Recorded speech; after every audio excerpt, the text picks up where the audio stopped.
It took less than 10 minutes for Joe Biden to lose last night's presidential debate against Donald Trump. 10 minutes for Trump to hit Biden so hard, people started to ask, is Biden done?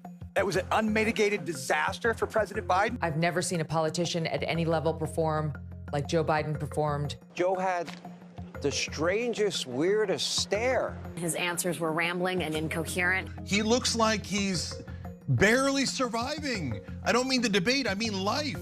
There is a deep, a wide, and a very aggressive panic in the Democratic Party. The question is, could it be that Democrats now have to reconsider? Yes, Biden's big misstep would come about 9 minutes after he first opened his mouth. He was speaking aspirationally about his plan to tax the ultra-rich, but this is how it came out. Making sure that we're able to make every single solitary person eligible for what I've been able to do with the COVID. With dealing with everything we have to do with. Look. It wasn't good, but it was what he said immediately after that turned what might otherwise have been a bit of a fumble into a fall. Even his own vice president couldn't deny what had happened. It was a slow start. That's obvious to everyone. I'm not going to debate that point. And you'll hear from both Republicans and Democrats, Biden's problems were just beginning. I'll show you why. It was agony in Atlanta for Joe Biden, for Democrats, and frankly for anyone around the world dreading another Donald Trump presidency, because the chances of another Trump presidency just increased. You know, you didn't even actually have to get as far as 9 minutes in to start to feel that the night might not go Biden's way. Let's start with the walk. Now, please welcome the 46th President of the United States, Joe Biden. Folks, how are you? Two things to notice in that clip. One, Biden's gait. Looked like he was going to barely make it to the podium. He's 81 years old. He'll be 86 by the end of his second term, if he wins. Whether rightly or wrongly, the way he walks has become a sharp visual reminder of his age. And his campaign knows this because they've tried to overcome it. And there he is, bounding onto the stage. Just a few weeks short of 78 years old, determined not to show it right now. Any hope that Biden would find a burst of energy, something that would dispel that visual of him growing stiffer with age, that evaporated the moment he appeared on camera. But the second thing to notice, Biden's voice. Great to be here. Thank you. We got to take a look at what I was left when I became president and what Mr. Trump left me.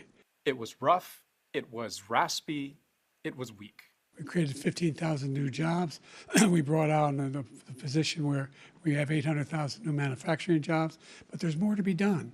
Now, there are reports Biden was ill. He had a cold, which happens, but the timing was bad. Joe Biden sounded hoarse. His energy level appeared to be low, and at multiple points during the debate, he lost his train of thought. On that point, Biden's train of thought, there were several moments early on where he didn't quite seem sure of his own facts and figures. What I'm going to do is fix the tax system. For example, we have 1,000 trillionaires in America. Billionaires in America. If they just paid 24%, 25%, either one of those numbers, they'd raise $500 million, billion dollars, I should say. To be fair, these are small stumbles, but their effect added up. I'll be the first to admit that that was not a good look in that debate last night. What does that guy, meaning Joe Biden, look like in 3 years in a negotiation with a world leader? I don't want to find out the answer to that question. Biden gave a very shaky performance, and I think the real danger for him is that this was a performance that reinforces concerns voters already had about him. We know the biggest thing voters worry about when it comes to the president is his age. And it got worse. There are 40% fewer people coming across the border illegally. That's better than when he left office. And I'm going to continue to move until we get the total ban on the total initiative relative to what we can do with more border patrol and more asylum officers. President Trump? I really don't know what he said at the end of that sentence. I don't think he knows what he said either. Look. Biden's problem, again and again, wasn't his inability to build momentum. It was his inability to keep it. I'll give you another example. A very sort of surreal moment during the debate where the two candidates are literally talking about who's better at golf. The whole thing is silly, but watch how that exchange ends. I'd be happy to have a driving contest with him. I got my handicap, which when I was vice president, down to a 6. But by the way, I told you before, I'm happy to play golf if you carry your own bag. Think you can do it? That's the biggest lie. He's a 6 handicap of all. I was an 8 handicap. Yeah. 8. Never. But I have, you know how many? I've seen you swing. I know you swing. Hey, let's not act like children. Donald Trump didn't prepare nearly as much. He went to a rally, he did podcast interviews, and if someone asked him, how are you preparing? He said, I'm preparing by taking questions from you, which is not traditional debate prep.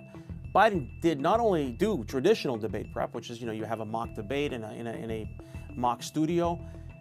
He holed up with his advisors at Camp David for an entire week. Even during Biden's closing statement, the moment where it's just you and America, no sparring, no improvising, all you have to do is leave the viewer with a lasting impression of hope and strength.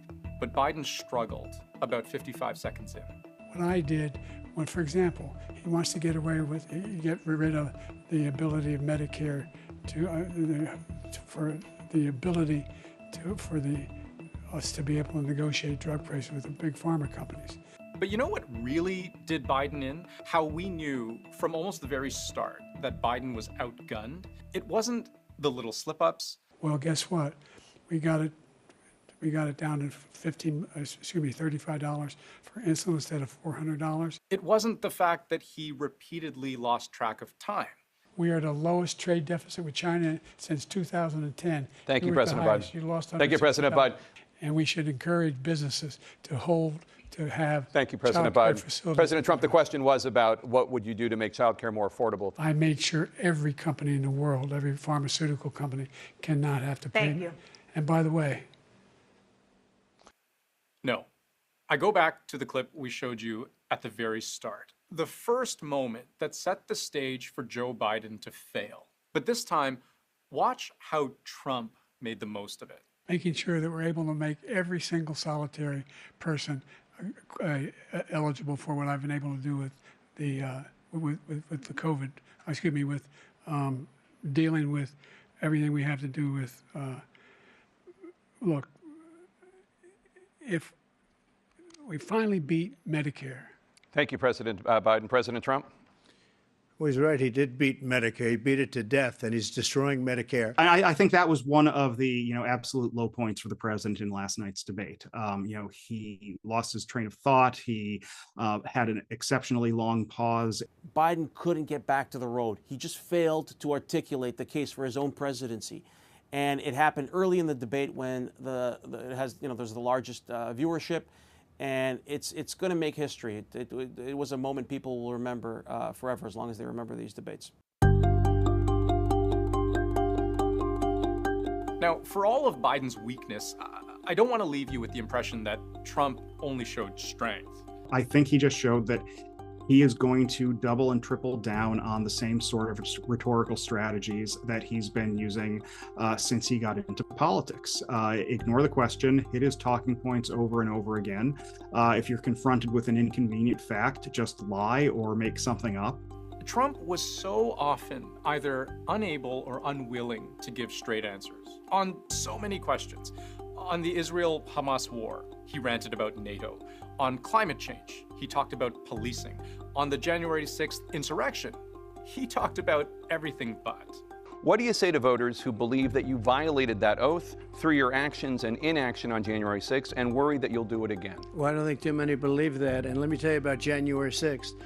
On January 6th, we had a great border. On January 6th, we were energy independent. On January 6th, we had the lowest taxes ever. On January 6th, we were respected all over the world. And I also don't want to leave you with the impression that Biden could do no right. It was a 90-minute debate. Biden did have powerful moments. He's the only president other than Herbert Hoover who's lost more jobs than he had when he began. Every single thing he said is a lie. Every single one. Never heard so much malarkey in my whole life. Never heard so much foolishness. The only person on this stage is a convicted felon is the man I'm looking at right now. Well, what are you talking about? You have the morals of an alley cat. But most people, when they watch debates, I don't know if it's so much about who scores the most points. It might be more about who gives up the most points, especially in a race where the candidates are neck and neck in the polls, where both are so passionately disliked by so many people, and where each candidate's competence, their fitness to be president, was on trial. Okay, well, the thing about Biden is that he's changed. And the thing about Trump is that he hasn't changed. And here's what I mean by both. Biden was incapable of articulating a case for himself. He struggled to connect basic facts together, struggled to make the elevator pitch for his presidency, which you'd think would be a relatively simple thing for an experienced politician to do. He continually lost his train of thought, mumbling, bumbling, stumbling, fumbling, dazed and confused. He did nothing to disabuse, I think, the country of the notion that he is very old and was lost frequently. Trump, meanwhile, made wild claims. He lied. He exaggerated. He refused to say he'll accept the election result. In any normal time, under any normal circumstances, that would be the story today. But it's not the reaction people are having. Right now, Democrats are torn. Did Biden just have a bad night, or is he a bad candidate? Did he lose the debate, or has he lost his base? I'm not going to spend all night with you talking about the last 90 minutes when I've been watching the last 3.5 years of performance. You don't turn your back because of one performance. What kind of party does that? His job was to calm his party, to make them feel that, yes, I can do this. I have 4 more years in me. He did not do that. He did the opposite of that. I should say, it's not a given that any of this will be the deciding factor come election night. I mean, that's still more than 4 months away. And most Americans don't watch debates, but many swing voters do. I love that guy. That's a good man. He loves his country. He's doing the best that he can, but he had a test to meet tonight to restore confidence of the country and of the base, and he failed to do that. And I think there's a lot of people who are going to want to see him consider taking a different course now. Biden is not going anywhere if Biden doesn't want to go there. This is somebody who has been running for president off and on since 1983. And I don't know that he would be willing to walk away from the presidency after one term. One thing watching American politics the last few years has taught me is to never declare anything impossible, because anything can happen. And if Democrats do decide to pressure their leader to step down in favor of someone who will give them more of a fighting chance against Donald Trump, time is running out. And their greatest concern, that even when Biden wasn't stumbling, he was ineffective. And that Trump, by comparison, has never looked stronger.